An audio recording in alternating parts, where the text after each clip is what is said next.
Takže je to tu páni, je streda, takže je streda, 351. relaxačný tréningový deň, začíname 6.11.2024, začíname náš čas 18.32, Imbecil máme 17.32. Dobre, my máme samozrejme 18.32, prečo sme zmenili čas bezdôvodne ako chujovia. Konečne po tých rokoch mi to došlo, na čo vlastne stále posúvam čas ako kokot. Aký to má zmysel? Však ma nikto nenúti posúvať čas. My si môžeme nechať starý čas a sa starým časom poslať do riti. A keby som chodil do roboty, tak to iba upravím tak, že teda chodím do roboty, si to nastavím tak, že odkedy to mám, to znamená, ak som chodil do roboty na 8, teraz na 6, teraz je akože 5. Teraz by chcel, by som vyšiel na 8 do roboty, na 5, no tak by som chodil na 6, lebo tak by som mi posunul hodinku dozadu, by som to bral.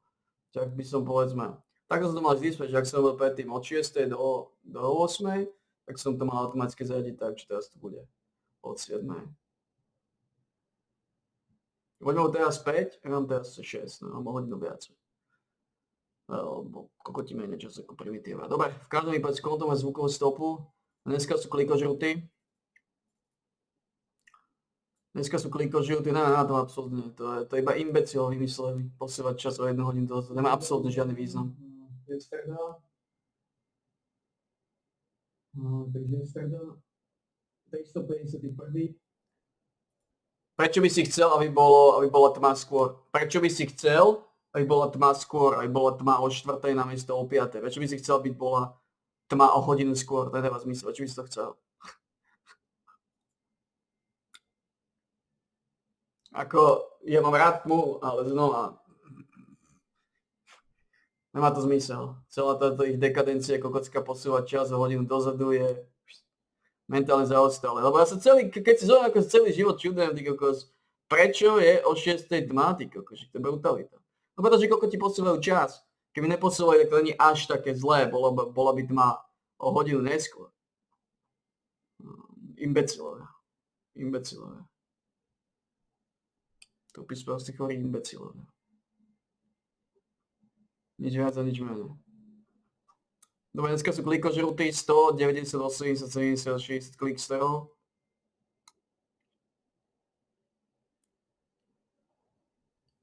Pustíme tohto na prvú stovku.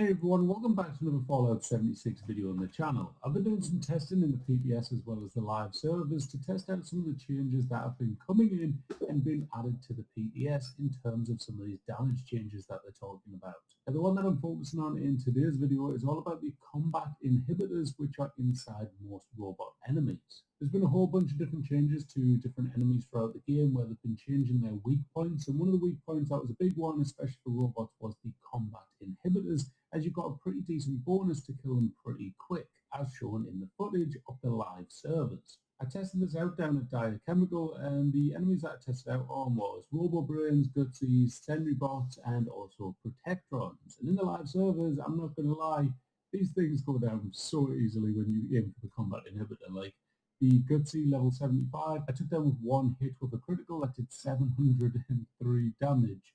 Without criticals, it was like 2 damage each. You can see on the stats on screen, Robobrains was a bit more. It didn't really affect them too much, so it was kind of like 10 hits for the first one because I did lose a bit of stealth, and then it was 6 hits. Level 60 Gutsies, they're literally 1 hit, 1 kill when you're in stealth. For me, that was like 418 damage, straight away it died. Like I said, the 75 Gutsies, they take like 2 hits before dying, and Protectrons are a little bit more, they take 3 for a level 60 Protect. Group changed. The Gutsies though shot up dramatically. Oh god, level 75 Gutsy.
Ukáž, čo hovorí.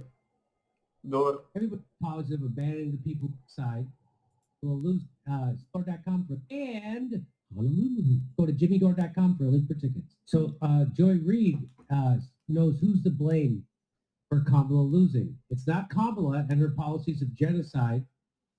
It's not Kamala and her policies of open borders. It's not Kamala and her policies of not even talking about health care or the minimum wage, or her policies of not helping the people in Flint, Michigan get clean water, or her policies of abandoning the people in East Palestine, America, or her policies of crushing a union strike. It's not Kamala Harris for sure. You know whose problem it is? I wonder if Joy Reid can find a way to make it a racist statement. Let's see. I bet she can. You know, it's a state that I think Democrats definitely were reaching for. There was a lot of work to try to turn out the college campuses, which were really thick and really packed, and try to turn out the suburbs. And I think there was a lot of hope because of just the insanity, can we say fairly, of the person who's running for governor in that state, and the thought that, you know, defeating him would also carry Harris in. But in the end, you know, if they didn't make their numbers and essentially exceed the numbers that Joe She's talking about North Carolina. had in the suburbs, and I think we have to be blunt about why. Why? Black voters came through for Kamala Harris. Black voters are good. No problem. Who's the bad people? White women voters did not. White women. And that is what it appears happened in that state. Let's make it about race. White women, stupid white women. How about the black woman who's committing a genocide? Does she have any responsibility in this? How about you, who didn't pressure her to change her policy? How about that? How about her who crossed a railroad union strike, or didn't bring clean water to the people in Flint, or helping the people in East Palestine, America? Is that if you can't flip enough white women, and we've talked about this on this set numerous times, is that you have a state where you've got a 6-week abortion or a 12-week abortion. I think theirs might be 12 weeks. Yep. But it's a state where women lost their reproductive rights, where there was a very heavy push to get women to focus on not putting in place, re-electing, putting back into the White House the person who was responsible for taking those rights away and restoring them. But that message obviously was not enough to get enough white women to vote for Effing white women. I think I just for the first time realized the irony of them calling it women's reproductive rights. It's actually women's unreproductive rights. You're not fighting for them to be able to reproduce. You're fighting for them to be able to not reproduce. Is that wrong? What I'm saying, that just smacked me right in the face when she said that. Oh, the women's reproductive rights. No, they're not reproductive. They have the right to reproduce. Let's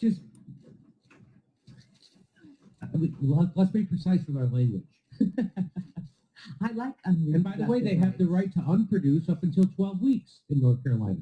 So that's 3 months. So they still have the unproductive rights up until 3 months. Anyway, she has more to say about white women. Goddamn white women. Vice President Harris, a fellow woman. This will be the second opportunity that white women in this country have to change the way that they interact with the patriarchy. And, you know, God bless Shannon Watts, who has tried to have that conversation. But if people aren't receptive to it, and if people vote more, party line or more on race than on gender and on protecting their gender, there's really not much more that you can do but tell people what the risks are and leave it to them to do the right thing. Maybe you should tell her to go out and campaign with the Cheneys more. You don't think that helped? Liz Cheney, who lost in a historic landslide, then went out and campaigned with Kamala Harris. That didn't work.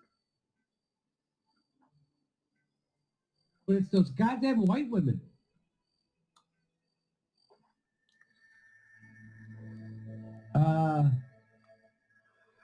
She got it. Anyway, you're not supposed to comment on her. I like. You're not supposed to comment. No, zip it. I'm not commenting. You know, you can't. I'm not. As a white man. As a white man, I'm not commenting. but she can certainly. Can you imagine going and say, it's the blacks. They're not coming through.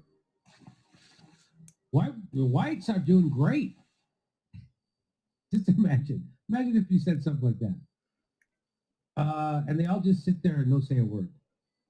It's amazing. Yeah, you know, you can flip it in any kind of culture, and you could say those Mexicans. Freaking That's the reason Mexicans. those Mexican again. But it's not the candidate. It's never the candidate's fault. Isn't that amazing? It's never the candidate's fault. It's not It their wasn't. policies. It wasn't Hillary Clinton's fault, and the fact that she was a warmonger and an enemy of workers and an enemy of black and brown people. They passed the crime bill, which imprisoned them as they gutted welfare, and then exploded the prison population, and then also had a private deal to privatize Social Security, and they deregulated Wall Street, which led to the crash of the economy within 10 years, and black and brown people were hurt the most. They never mentioned that about Hillary Clinton. And here they don't mention anything. It's nothing about the candidate. It is not about, it's the stupid white voters. According to her, Joe Scarborough just says voters. It's always the voters. And again, When have you ever blamed the voter? That's a new thing. Well, since 2016. Since 2016, they blamed the voters. They never blamed the voters before that. As far as I can remember, it was always what did the campaign do wrong? What did the party do wrong? What did the candidate do wrong? What should they have done more of? Now it's always like all the nominee has to do is show up. She's black and she's a woman. She's a black woman with a vagina. That's all she needs. You're just supposed to go do that. This is the Democrats and the establishment thinking they own votes. They don't own votes. You still have to go get them, which is what I've been saying since 2016. Come get my vote. Guess what? They won't do it. They won't do it for people like me. They won't do it for people, Muslims. They won't do it for Hispanics. I'm pretty sure they lost Hispanic. 25% of black males voted for Donald Trump. They won't do it they won't come get anyone's votes. The Democrats won't do anything to get your vote. can I see the clip again? Yeah, let's watch. You know, it's a state that I think Democrats definitely were North reaching for. Carolina. There was a lot of work to try to turn out the college campuses, which were really thick and really packed, and try to turn out the suburbs. And I think there was a lot of hope because of just the insanity, can we say fairly, of the person who's running for governor in that state, and the thought that, you know, defeating him would also carry Harris in. But in the end, you know, if they didn't make their numbers and essentially exceed the numbers that Joe Biden had,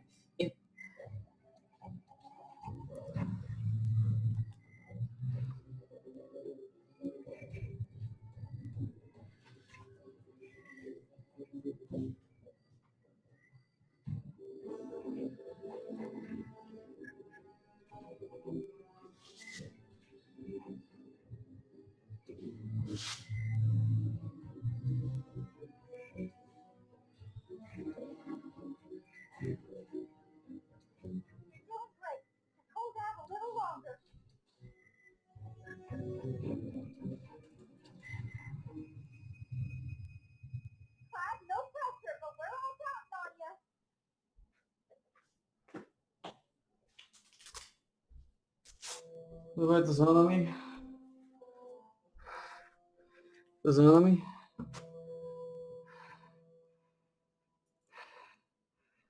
...351. relaxačný tréningový deň je za nami. Bolo 6.11.2024, skončili sme 18.47 nášho času. Vyčíslil 17.47, segment trval 16 minút.